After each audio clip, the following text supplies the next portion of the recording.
Tout d'abord, on ne meurt pas car l'énergie est indestructible. Elle peut être piégée ou transformée. Cependant, on comprend la question car elle fait référence à ce corps physique qu'on appelle bactérie, vient de la poussière du sol, pas au sens littéral où Dieu aurait formé l'homme de terre. On va l'expliquer. Car tout est un cycle, les choses se recyclent, la nature se recycle. La poussière intervient car quand une femme est enceinte, la plupart ont des problèmes de sinus, n'est-ce pas?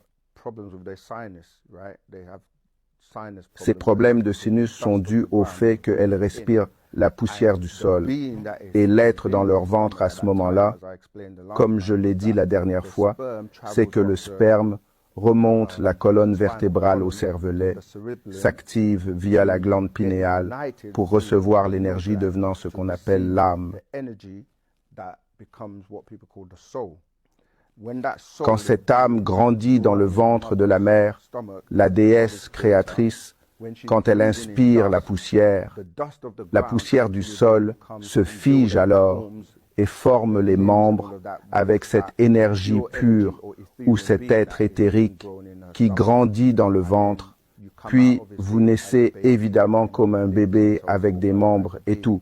Mais quand on parle des différentes parties de vous, car vous êtes composé d'un corps physique, d'un corps spirituel, d'un corps plasmatique, d'un corps mental, d'un corps éthérique. Ce sont tous des aspects de vous, existant à différentes vibrations ou fréquences, ayant chacun des taux de nutation. Vous êtes liés à tous en même temps, mais ils vibrent à des fréquences différentes. Et donc, la raison d'être sur ce plan inférieur et de maîtriser les plans bas, le physique, le spirituel, le mental et l'âme, ou l'âme et le mental. Et il y eut à d'autres aussi. Donc, quand vous partez, vos éléments se décomposent et retournent à la vibration d'où ils viennent. Et le vrai vous, votre être d'âme, voyagerait vers le plan de l'âme. Votre être mental est connecté au domaine mental. Donc une façon simple de décrire cela est que vous êtes comme un ordinateur connecté à un réseau, relié par ce qu'on appelle le cordon éthérique, comme les PC sont reliés par le câble Ethernet. Une fois connectés, vous accédez au royaume auquel vous avez accès. Et plus vous êtes spirituel, plus vous vibrez haut et atteignez les hauts royaumes. Les gens spirituels qui visitent ces lieux dans ce qu'on appelle sommeil ou rêve, voyagent dans ces dimensions et royaumes. Tout dépend de ce que vous appelez vous, car vous êtes fait de différentes parties. Ce qu'on nomme mort n'est qu'une simple transmutation. Et si vous n'êtes pas à la hauteur, vous pouvez revenir et refaire le cycle jusqu'à obtenir la note pour ne pas revenir.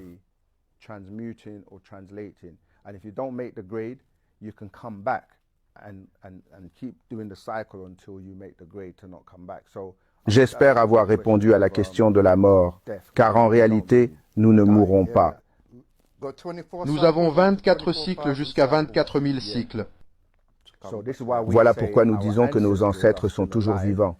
Nous pouvons nous connecter à eux, leur parler, communiquer avec eux, et ils peuvent vous aider depuis l'autre côté ou d'autres royaumes. Vous êtes aussi liés à eux, car l'éther est connecté à l'éther, le mental est connecté au mental, le physique est connecté au physique. Vous avez affaire au son, aux vibrations et aux fréquences. C'est pourquoi les tons, notre langage est essentiel, le FAC, car le F est la fréquence de résonance de la planète, le A, celle du corps et le C du cosmos. Vous êtes connectés à tous simultanément. Même dans l'Antiquité, les Égyptiens avaient une cérémonie appelée « à bouche ouverte », où ils canalisaient leur énergie ou leur âme vers la constellation d'Orion, leur origine, ou la constellation Sirius. Donc, il s'agit de comprendre l'énergie.